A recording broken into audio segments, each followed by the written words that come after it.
Sir, could you pretend to be my husband, just for one day? The voice stopped him cold.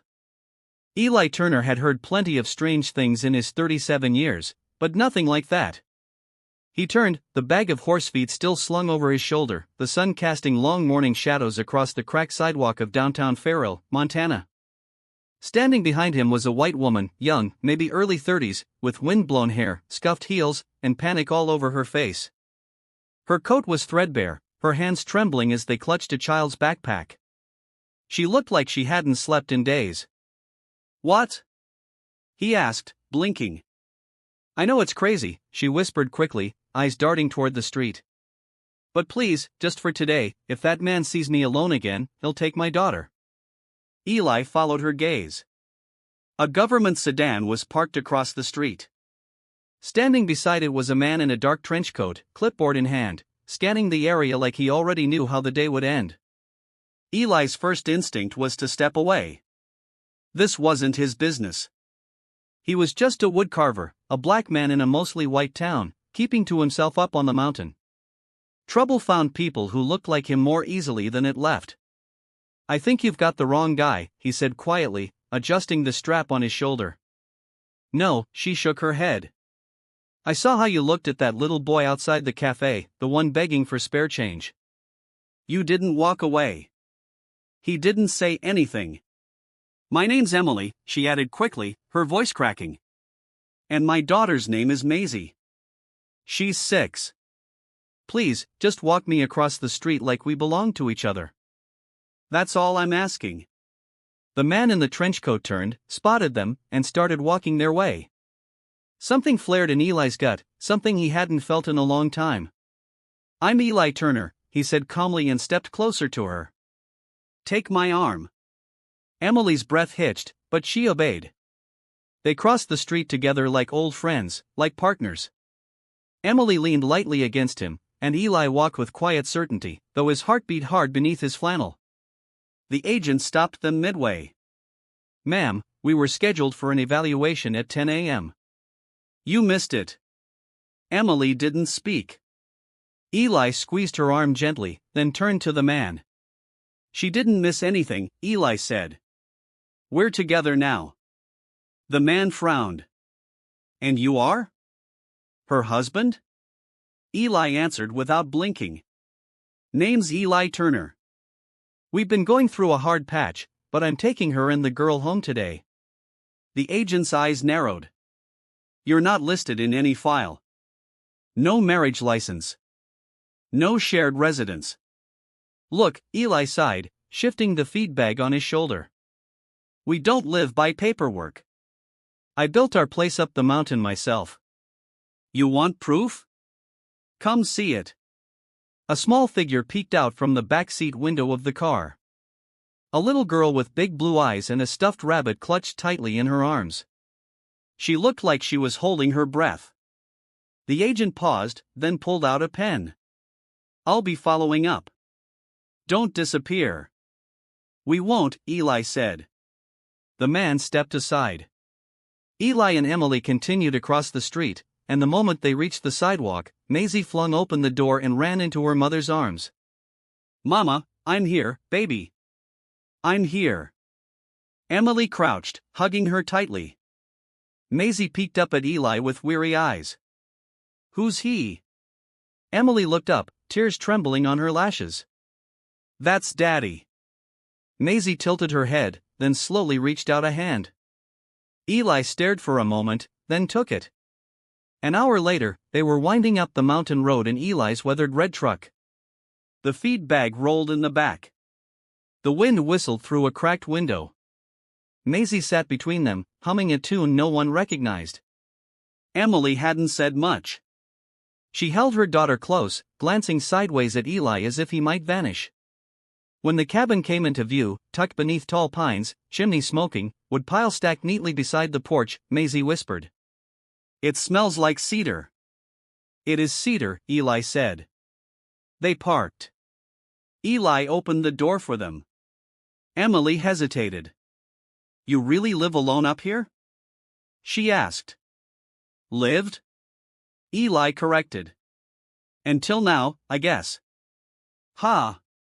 Inside, the warmth from the fire chased away the edge of October. The cabin was simple: stone hearth, pine walls, handmade shelves, a table built by Eli's hands. Nothing fancy, but everything was solid. Maisie climbed onto the couch and curled up with her rabbit. Eli pointed to the bedroom. You take that. She can have the bed. I'll sleep on the floor if need be. Emily shook her head. You've done too much already. Eli met her eyes. Then let me do a little more. That night, as the fire crackled low and the wind whispered against the cabin walls, Emily sat at the table sipping warm milk. Her hands still trembled. Why did you help me? She asked. Eli didn't look up from the fire. You said you needed someone to pretend. I used to do a lot of pretending, too. Pretending I was okay. Pretending loss didn't gut me. She nodded slowly. You don't have to explain everything tonight, he added. But you don't have to run anymore either. Emily's eyes glistened. She looked over at her daughter, now asleep on the couch under a thick quilt. Just one day, she whispered. Eli turned to her. We'll see about that. The sun hadn't yet risen when Eli stirred from the floor. His back ached from the hardboards, but he didn't complain. It had been years since anyone else had shared his roof, let alone a woman and child. The fire in the hearth had faded to soft embers. He moved quietly, stoking it with practiced hands, careful not to wake them. Emily and Maisie had fallen asleep on the pull-out couch the night before, huddled under an old patchwork quilt that once belonged to his grandmother. Maisie's tiny arm was slung across her mother's chest, her rabbit tucked under her chin. They looked like they belonged there. He stood at the kitchen counter grinding coffee beans with a handheld mill. The rhythm calmed him. Everything else about this situation was uncertain, but this he understood. A soft sound behind him. He turned. Emily was awake, sitting up slowly. Her hair was tousled and her eyes held the heavy red of someone who hadn't slept well. She tightened the quilt around herself. Morning, she said, her voice. Eli nodded. Coffee's almost ready. She glanced toward Maisie, who still slept soundly. She didn't wake up once. That's rare. He said nothing. Just poured steaming water over the grounds and waited. You weren't kidding, she said softly. This place smells like cedar and quiet. Eli offered her a mug. Most days that's all it is. She held it with both hands, sipping carefully. Then, in a smaller voice, thank you for yesterday. Eli sat down across from her at the table. Still don't know why I said yes. Emily gave a quiet, tired laugh. Maybe we both got desperate at the same moment. They sat in silence a while. The only sound the occasional pop of wood from the fire. Maisie's father, Emily said after a long pause.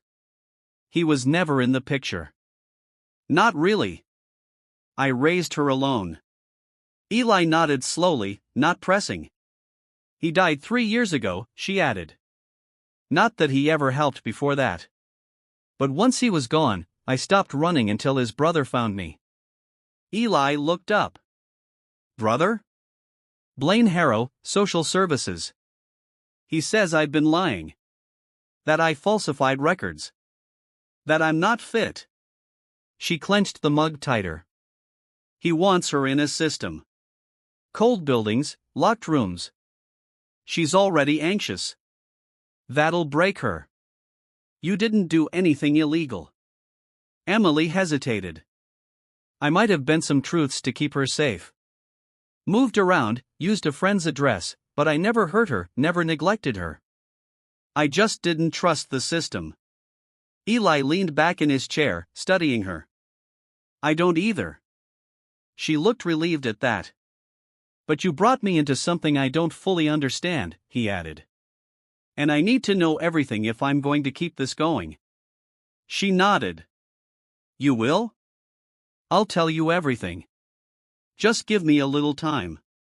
Eli looked down at his calloused hands, thinking. Then he stood. "I've got chores to do. You can stay here with her.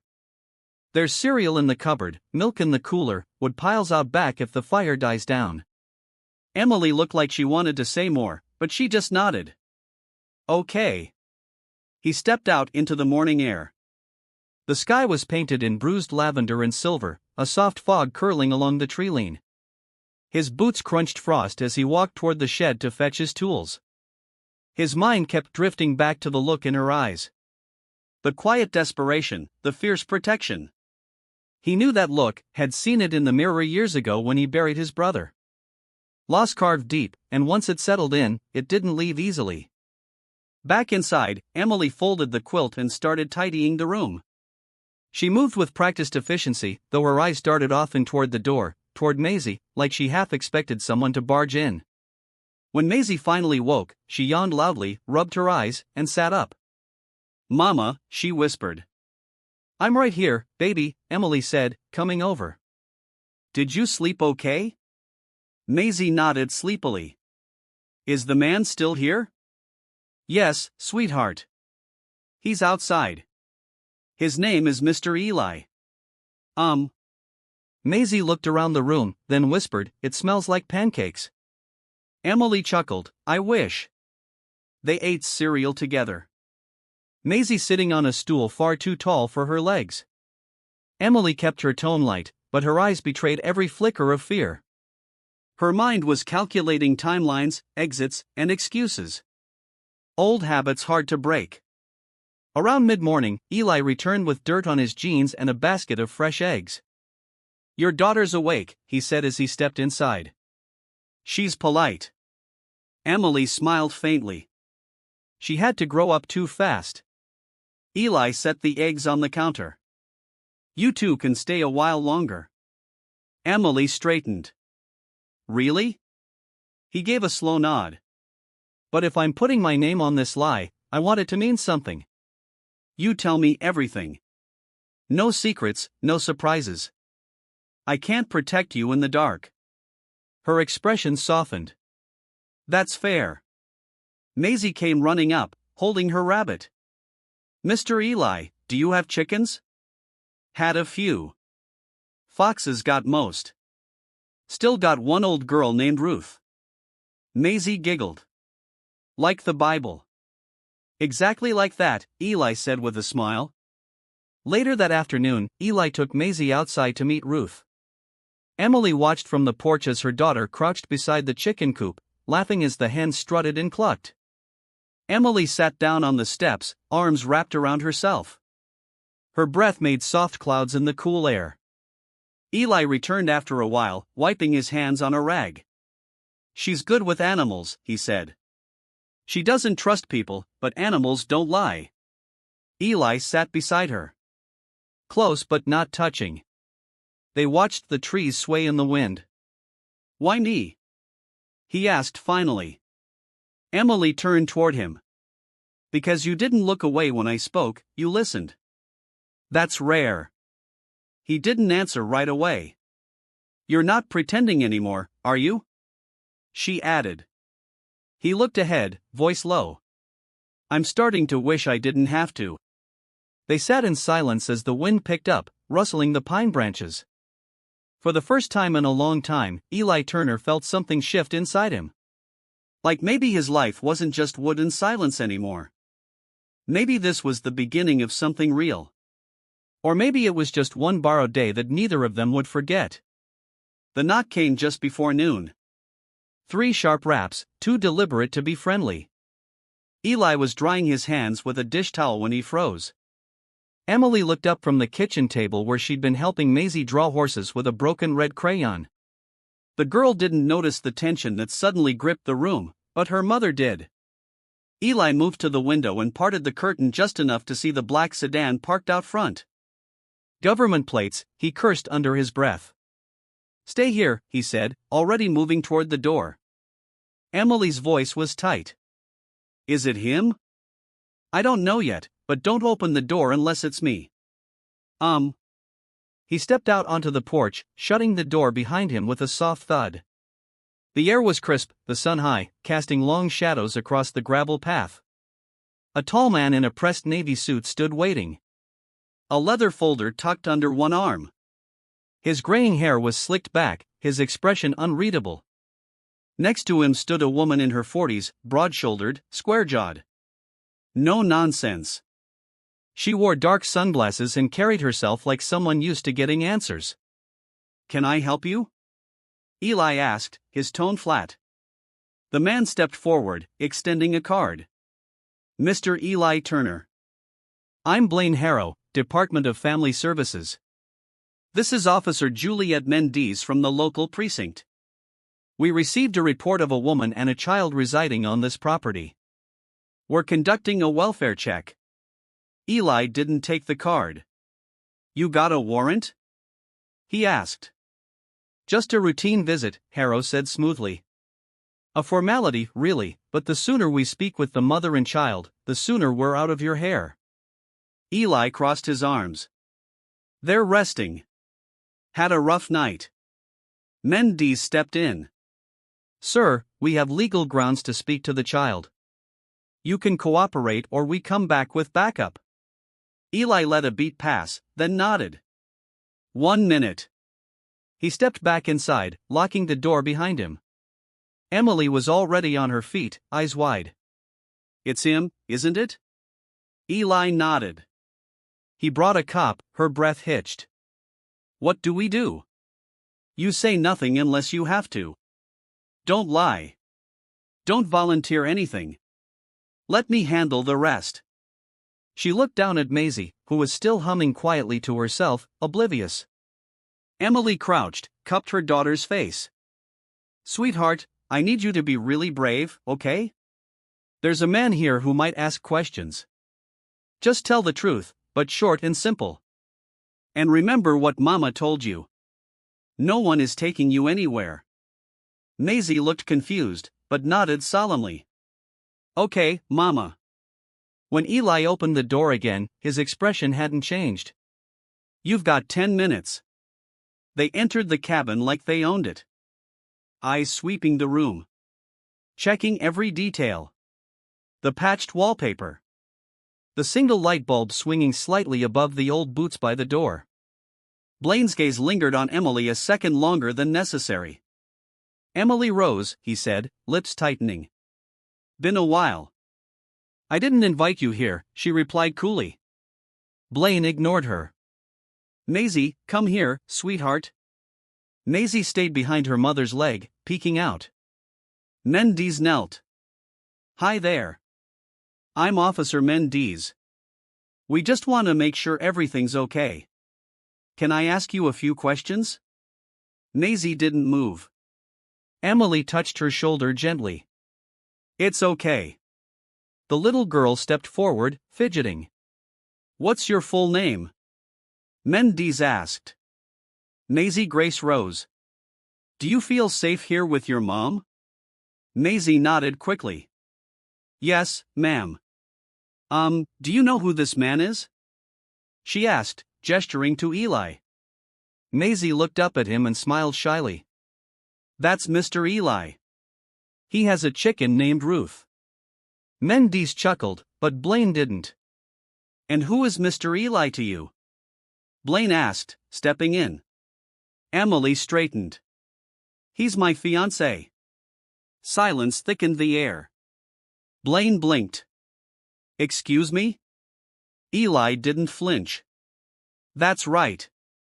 She and her daughter are staying here while we sort things out. We're getting married next month." "When?" Mendes raised an eyebrow. "That's a new development."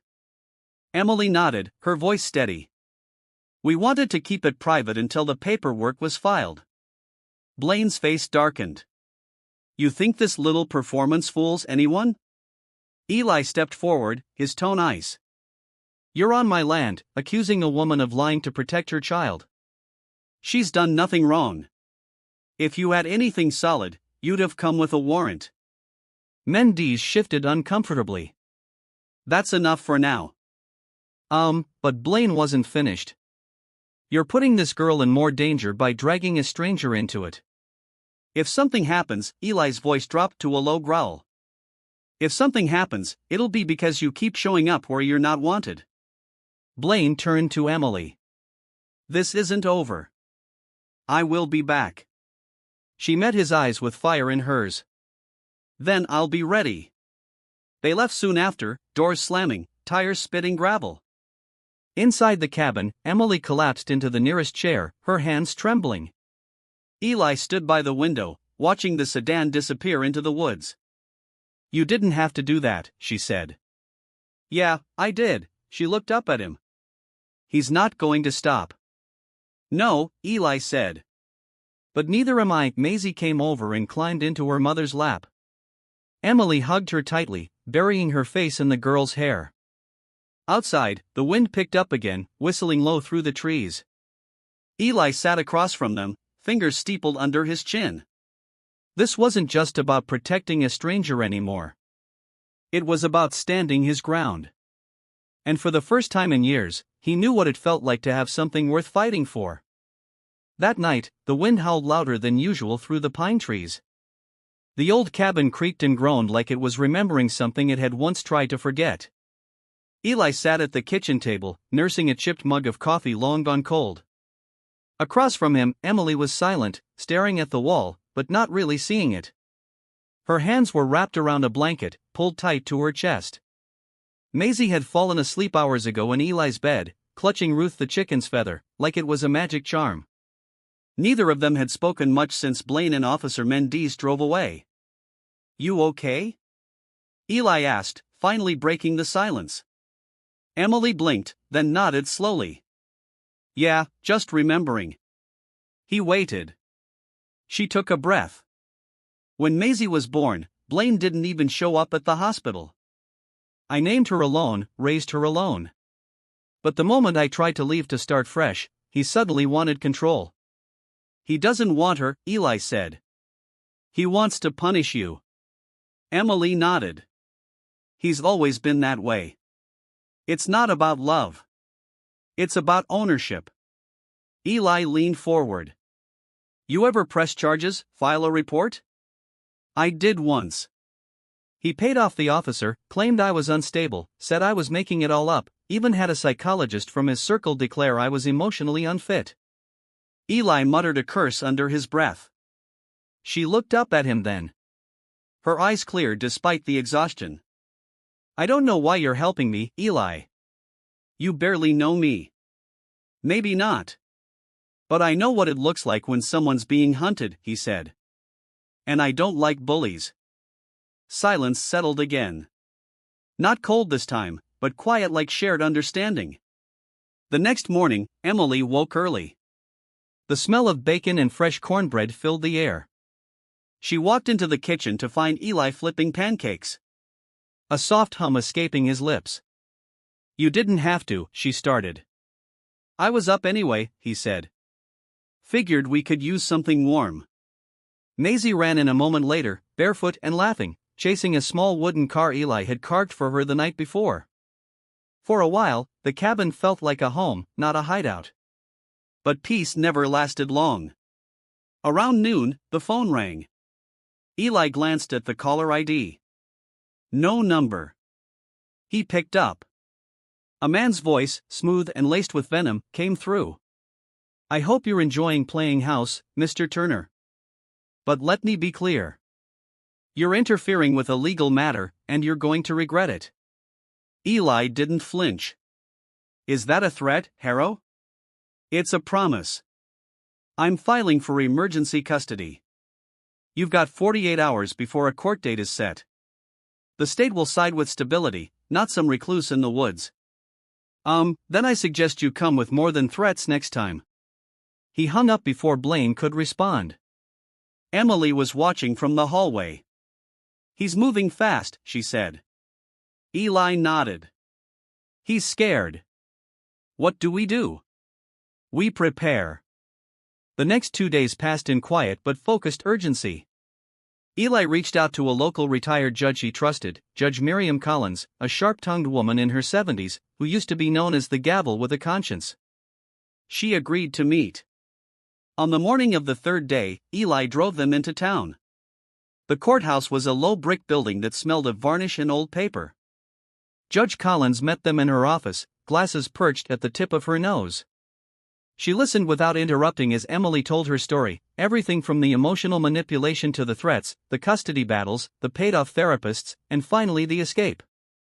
Miriam didn't blink. When it was over, she looked at Eli. "You vouch for this woman with my life," he said.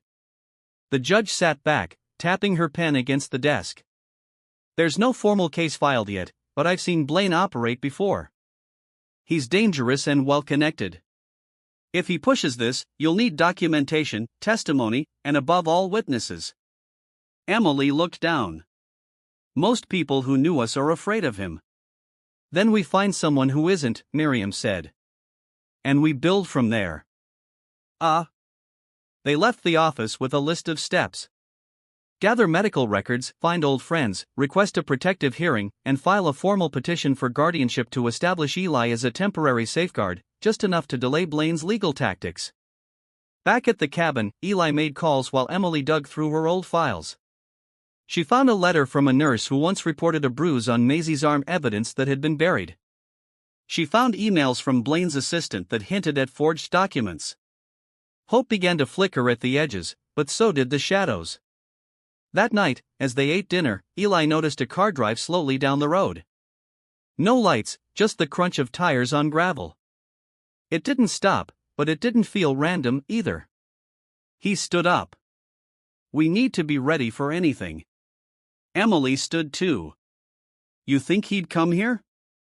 "I think he's already watching." She looked toward Maisie's bedroom door. "Then we don't sleep tonight." Eli grabbed his shotgun and checked the shells.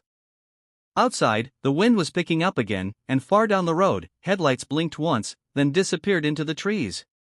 The night crawled in, heavy and slow, like a storm that hadn't yet decided if it would break. Eli stood on the porch, his eyes locked on the distant curve of the gravel road.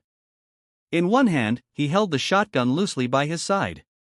In the other, a flashlight he never once turned on. He didn't need light to feel the presence out there. Something or someone was watching.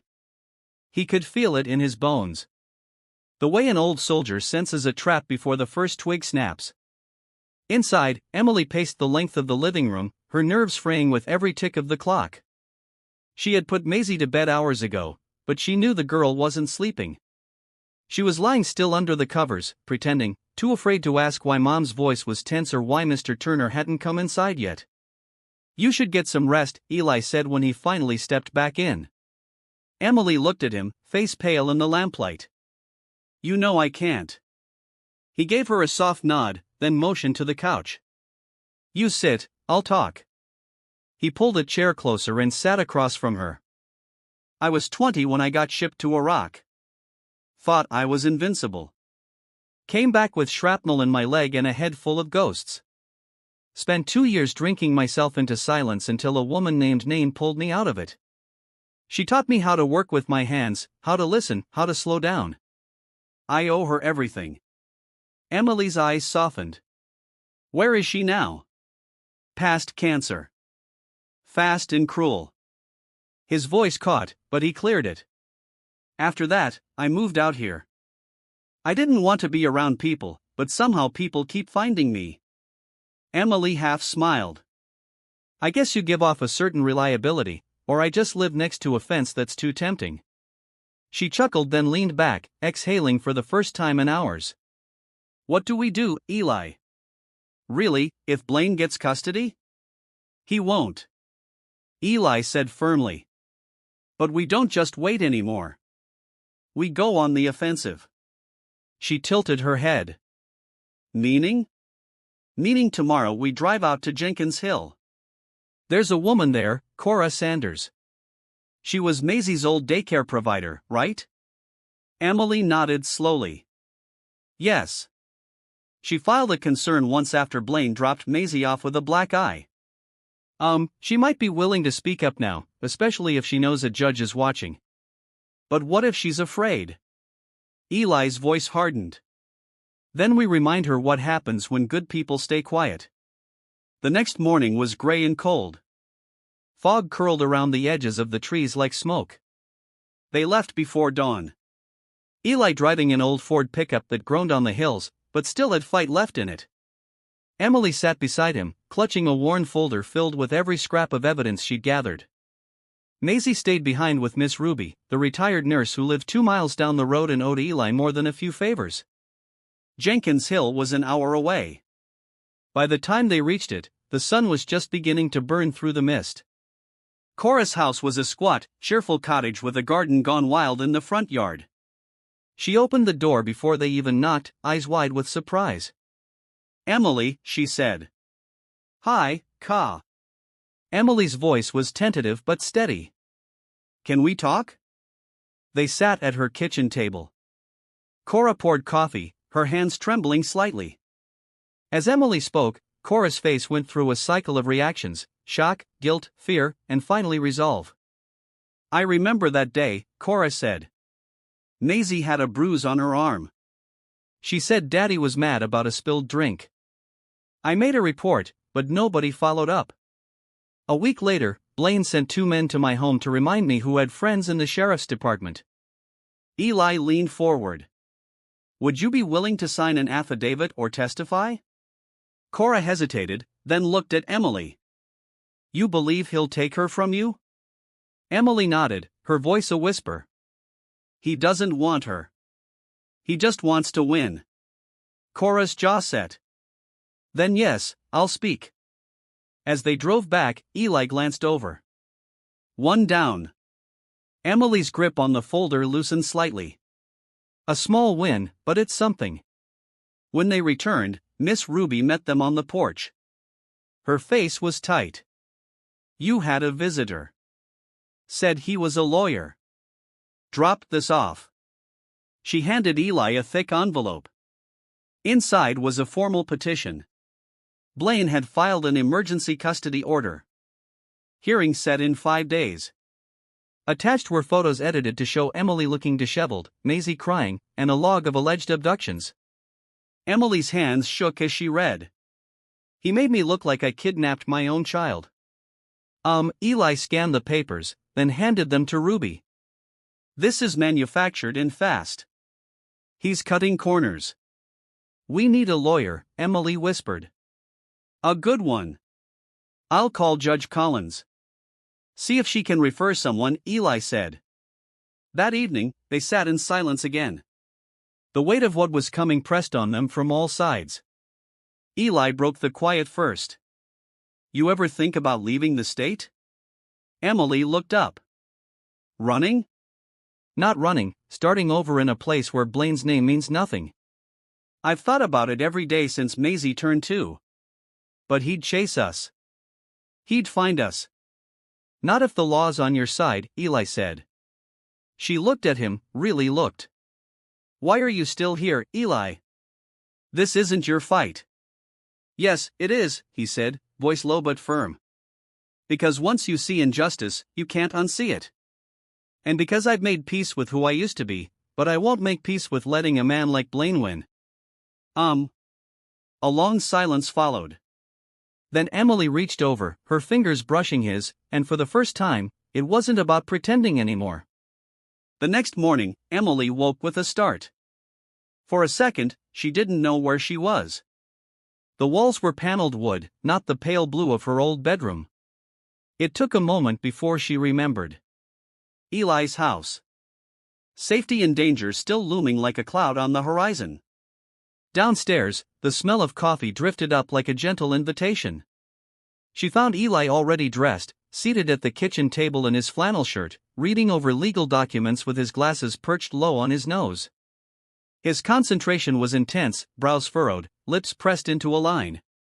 "Morning," she said softly. He looked up, gave a brief but warm smile. "Sleep okay?" "I did better than I expected." She paused, then stepped closer. "Thank you, Eli, for everything." He didn't respond right away. Just handed her a mug. "We've got 5 days. And Blaine's not slowing down." "Judge Collins called back?" she asked, taking a sip. "She did." She's angry this petition was even allowed through on such short notice. She's pushing it up the chain, but it's tricky. Blaine's father was a big donor to the DA's office back in the day. Emily rolled her eyes. Of course, he was.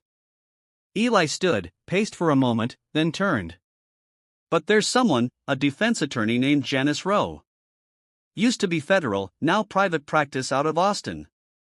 Collins said she's sharp, doesn't flinch. She'll be expensive, Emily said quietly. I'll handle it. Emily's eyes widened. You don't have to. Yes, he cut in, calm but firm. I do. Before she could protest further, the sound of a car pulling into the driveway snapped their attention to the front window. A sleek black SUV. Government plates. Emily's stomach dropped. Who? The door knocked. Not a knock. A rap. Confident. Controlled. Eli answered it. A tall black woman in a navy suit stood with a badge held forward. Agent Denise Harper. Department of Child Protection, Special Investigations. Emily's throat went dry. Two didn't call anyone. No, Agent Harper said, but someone did. And when we get anonymous tips involving a potential misuse of emergency custody petitions, we investigate. They let her in. She asked questions, sharp but not cruel. She asked about Maisie's bruises from 2 years ago, about Blaine's business records, about a certain complaint filed by Cora Sanders that had mysteriously disappeared. Then she asked, and who's the man listed on your daughter's school paperwork as father figure? Eli stiffened slightly. Emily glanced at him. Then she spoke. That was my idea, not his. We were trying to buy time so Maisie could stay enrolled without triggering another investigation. She's finally stable. Agent Harper tilted her head. You're not married? No, Eli answered calmly. And yet you signed consent forms for medical care and school pickups? I did, he said. Because I was there. Every single time, Blaine didn't show. I made sure that child got what she needed, and I'll keep doing it no matter what title I do or don't have. There was silence for a beat. Then, Agent Harper clicked her pen. We're pulling Blaine's records. His emergency order will be reviewed by the ethics board. I can't promise what the judge will decide, but I'll make sure the truth makes it to the hearing. She stood. Oh, and one more thing. Keep your phones on. If Blaine retaliates, call me directly. He has a history and we're not blind to it anymore. After she left, Emily collapsed into the nearest chair. That woman, she was like a hurricane. Eli grinned. The good kind. They spent the rest of the day gathering evidence, every photo, every voicemail, every scrap of documentation Emily had ever saved. Eli made digital copies. They called Janice Rowe. And by late afternoon, she was on speakerphone, voice crisp, direct, and oddly comforting. This is winnable, she said. But only if you both stay ahead. Blaine will try to push emotional buttons. Do not engage in public. No social media, no reactive messages. We need to look calm, stable, unflappable. Emily nodded. What about Maisie? Protect her. Don't let her near Blaine. If he shows up, you call the police or my office. Do not let him corner you without witnesses. That night, Emily tucked Maisie into bed, brushing her daughter's curls gently behind one ear. Are we okay, Mama? The girl asked. We're going to be, Emily said softly. We've got people helping us now. Maisie yawned and snuggled into the covers. I like Mr. Turner. He makes the house smell like firewood and pancakes.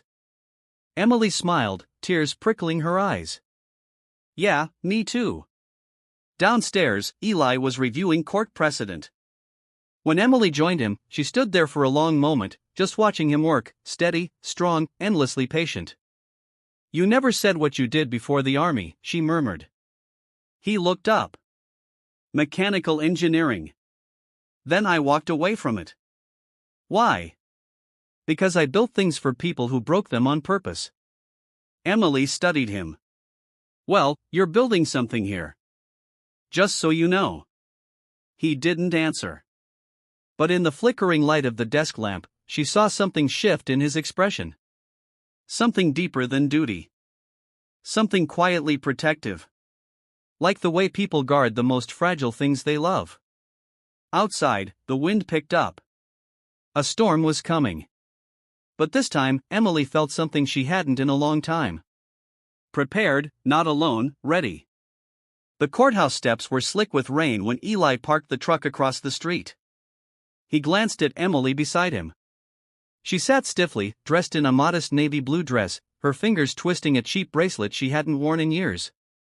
The courthouse loomed in front of them, tall and indifferent. You ready? Eli asked quietly. Emily gave a weak nod. As I'll ever be. Inside, the air was heavy with polished wood and whispers. Janice Rowe was already waiting by the courtroom doors, a leather folder under one arm and a calm fire in her eyes. I filed our latest motion last night, she said without preamble. The judge will read it during recess. But Blaine's team is playing hard. They're trying to paint you as emotionally unstable and Eli as a shadow influence. Emily blinked. A what? They're suggesting he manipulated you into distancing Maisie from her father. Janice tilted her head toward Eli. You ready for that kind of scrutiny? Eli's jaw tensed. Let them try. They stepped inside. The courtroom was medium-sized, not grand, but with enough space for discomfort. Blaine was already seated at the plaintiff's table in an expensive charcoal suit, his eyes locked on Emily with a smug flicker that chilled her spine. Maisie sat with Cora Sanders in the back row, coloring quietly. Agent Harper was seated nearby, her sharp gaze scanning every face. For once, Emily felt the power shift in the room just slightly. The judge entered. All rise. What followed was 3 hours of back and forth. Blaine's lawyer, a lean, smirking man named Huxley Granger, tried everything, questioning Emily's past mental health records, citing old medication prescriptions, even implying Eli and Emily's relationship was improper. Janice stood like steel. Improper? Are we living in 1960, counselor? She presented medical records, photographs of bruises Blaine had dismissed, Maisie's school performance reports showing drastic improvements after Emily left him. She even played a voicemail Blaine had left 3 months ago. Angry, slurred, threatening. Judge Harrow's face darkened at that one. But then Huxley turned to Eli. Mr. Turner, you have no legal guardianship over the child. Correct? No, sir. Eli replied. And yet you picked her up from school on multiple occasions. She called me when Blaine didn't show up. You don't find that unusual? I find a 6-year-old waiting alone outside a locked school door unusual. Eli replied, his tone level but firm. There was a murmur from the gallery. Huxley pressed harder. Mr. Turner, were you ever romantically involved with Miss Harper prior to this arrangement? No. Have you developed romantic feelings for her since? Janice stood. Objection, Your Honor. Relevance. Judge Harrow raised a brow. Sustained, but the question hung in the air. Emily's cheeks burned and she dared not look at Eli. During a break, she found herself in the hallway alone with her thoughts. Rain tapped against the high windows like fingers trying to break in. She leaned her forehead against the cool marble wall. You okay? Came a voice behind her. Eli. She turned, trying to smile. I hate all of this. I know. There was a pause.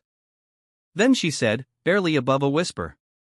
He made it sound like loving you would be something shameful. Eli didn't move. Didn't speak. But his eyes, deep and unreadable, searched hers. Would it? She asked, heart pounding. He exhaled slowly. Emily, I'm not here to be someone else's shame. But if this is real, if this becomes something more, it has to survive outside courtrooms and custody battles. She looked down. I know. I didn't expect all this. He offered his hand. Not romantic. Steady like always. She took it. Back in the courtroom, Janice had her closing argument ready. She didn't raise her voice. She didn't need to. Your Honor, the question today is not about titles or bloodlines. It's about safety. It's about history. It's about a child who, when afraid, calls not her father, but the man who showed up again and again. She turned briefly to Blaine.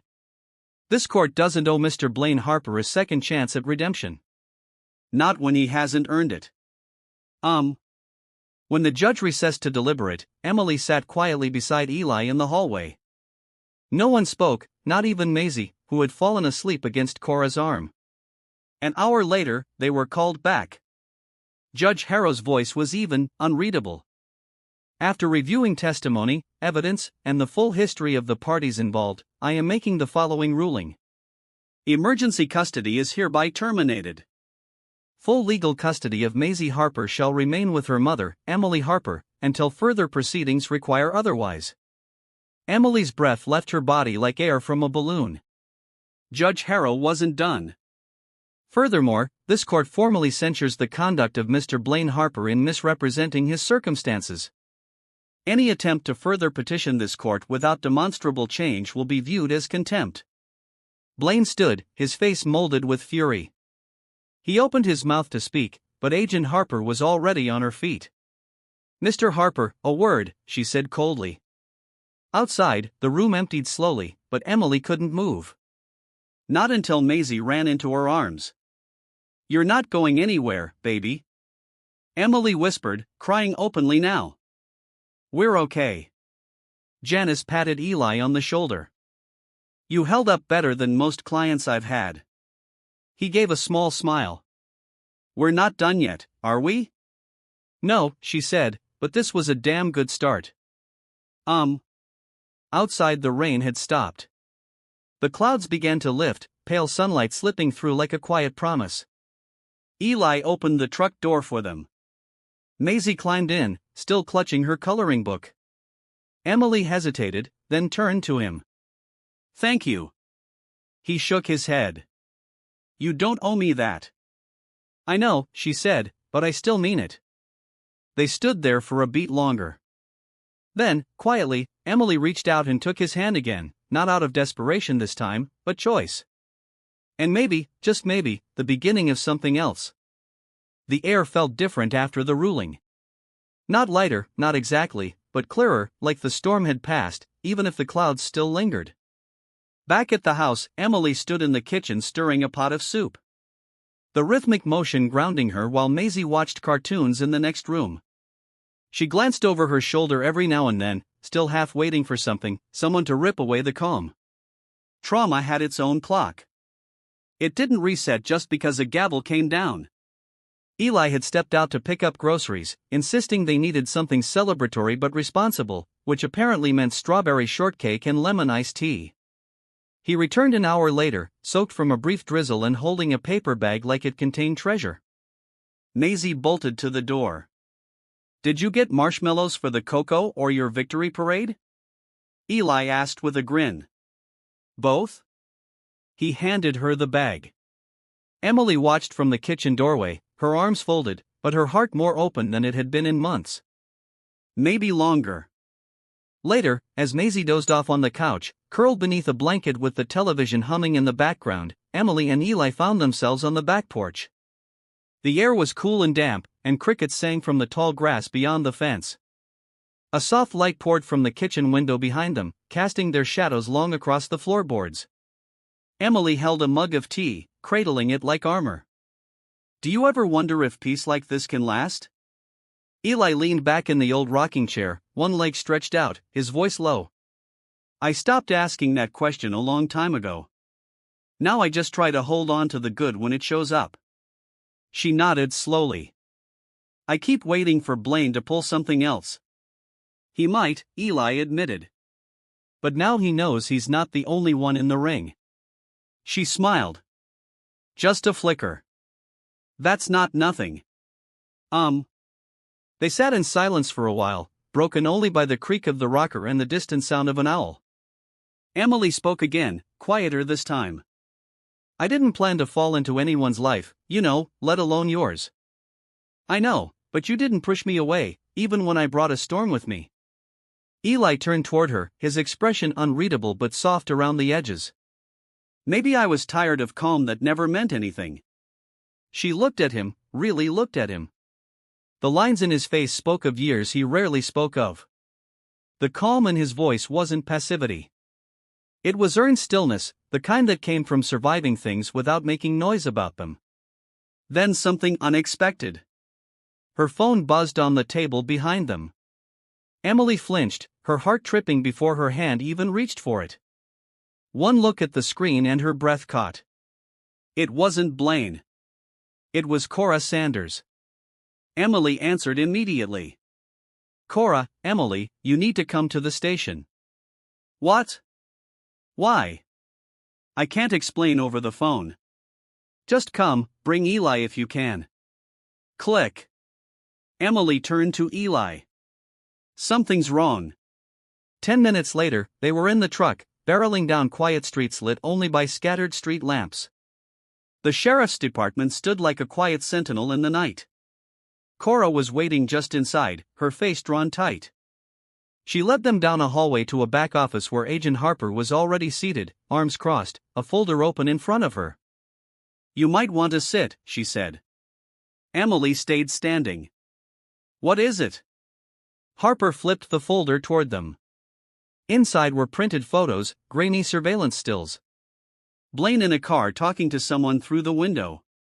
The man's face was turned slightly away, but enough was visible. Emily gasped.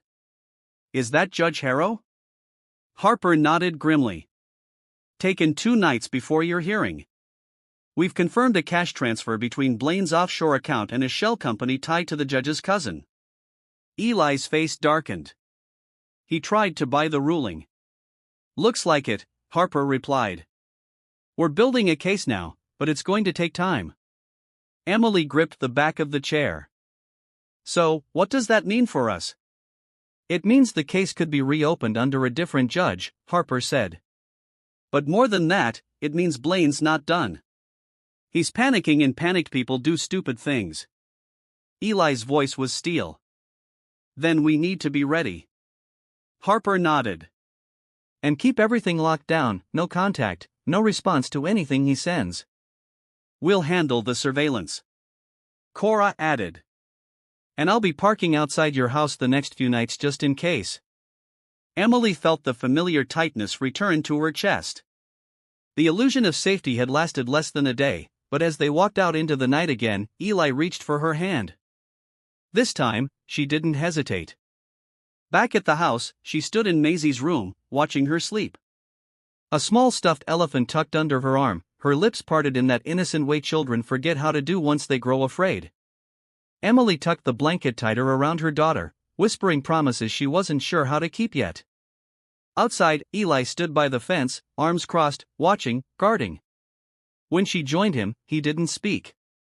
Neither did she. They just stood there, side by side, facing the dark together. Because now they both understood this wasn't over. Not by a long shot. But they weren't alone anymore. And maybe that too was a kind of beginning. The morning after the station visit dawned colder than expected. Fog hung low over the yard, wrapping the fence line in silver-gray mist. Eli was already outside, sipping coffee from a metal thermos, his eyes scanning the quiet road in front of the house like a man waiting for war. He didn't say much when Emily joined him, just handed her a second cup he'd filled without asking. She took it, grateful. Inside, Maisie was still sleeping, thankfully unaware of the late-night revelations or the surveillance that now circled their lives like invisible sentinels. Emily hadn't slept much. She'd spent most of the night trying to unravel the implications of Judge Harrow's betrayal, Blaine's desperation, and the knowledge that their short-lived victory was just the start of a longer battle. Eli spoke first, voice gravelly. I patched the gate. The latch was loose. Someone could have forced it. Emily tightened her grip on the mug. Do you think he'll come here? Not himself, but someone. He paused. The kind of men who take money to do dirty work don't knock first. Around noon, a black SUV pulled into the driveway, not Blaine's, but unmarked. Cora stepped out first, her expression serious. Behind her was Harper, clipboard in hand. "We need to talk," Harper said. They sat around the kitchen table with Eli at the head, Emily beside him, her fingers laced tightly. "There's more," Harper began. "We traced Blaine's last few calls. One went to a man named Marcus Denton, former Marine, dishonorably discharged. He's been working as private security off the books for some questionable clients. We believe he's been hired to intimidate you." "Intimidate?" Eli asked, voice sharp. "Or worse?" Harper didn't flinch. "We don't know, but we need to relocate you temporarily." Emily's heart sank. "We just got our lives back. And we'll protect that," Cora said gently. "But we can't do it if you stay in one place where they know to look." Eli looked to Emily. "Whatever keeps Maisie safe." "Huh?" Emily hesitated only a moment, then nodded. "All right, where?" "An old ranger station upstate," Harper said. "Private, off-grid, secure. We'll monitor communications and keep a unit nearby." 2 hours later, they were packed. Emily moved like someone boxing up not just belongings, but memories too fresh to be called past. Maisie asked questions, why they were leaving again, why she couldn't take her treehouse. Emily knelt and cupped her daughter's face. "It's just a little trip," she said softly. "To a place where we can be extra safe. You remember what safe feels like, don't you?" Maisie nodded slowly. That night they drove north in a convoy. Cora in one car, Harper in another, and Eli behind the wheel of the truck, Emily beside him, Maisie asleep in the back seat with her stuffed elephant hugged tight. The trees thickened around them the farther they drove, and the stars above appeared clearer, untouched by city light. The ranger station was a sturdy log cabin with a wraparound porch and a view of a quiet lake beyond. Remote, unassuming, safe for now. They settled in slowly. Emily unpacked kitchen supplies. Eli double-checked locks and Harper set up a laptop and radios in the back room, turning it into a makeshift command post. That night, after Maisie was asleep, the three adults gathered by the fireplace. Harper briefed them on the next step: subpoenas, investigations, quiet surveillance of Blaine's accounts. "I don't think he'll stop unless we make him," Eli said. "He won't," Harper agreed. "But we're building the case. Every call, every dollar trail, every threat, it's stacking up." Emily stared into the fire. "I'm tired of being afraid." Cora leaned forward. "Then let's take the fear and do something with it. Use it to finish this." Emily looked over at Eli, who reached over and gently took her hand. "We'll see it through," he said. "Together." The next few days were tense but quiet. Emily taught Maisie lessons by the window, her voice calm, even as her eyes flicked to the trees. Eli cleaned out the old shed and found a dusty bike that Maisie claimed like treasure. Harper came and went, updating them on the legal case. They lived suspended in time like people waiting for a verdict to fall from the sky. And then it did. A call came just before dawn. Harper's voice was electric. "We got him." Emily sat up straight in bed. "What do you mean?" The judge flipped. Harrow admitted everything. The bribes, the manipulation, the threats. "We have enough to charge Blaine with conspiracy, witness intimidation, and fraud." Emily let out a breath she hadn't realized she'd been holding for weeks. "But there's more," Harper continued. "Denton's missing. We think Blaine cut him loose once he realized the net was closing in." Eli walked in, hearing just enough to frown. "So, he's still out there?" "Yes," Harper said. "But his employer's about to be handcuffed. Denton won't risk exposure without a paycheck. We'll keep your location secure until he's caught." That morning, they stood on the porch, watching fog rise from the lake. Emily leaned against Eli's shoulder. "It's not the end," she whispered. "No," he agreed.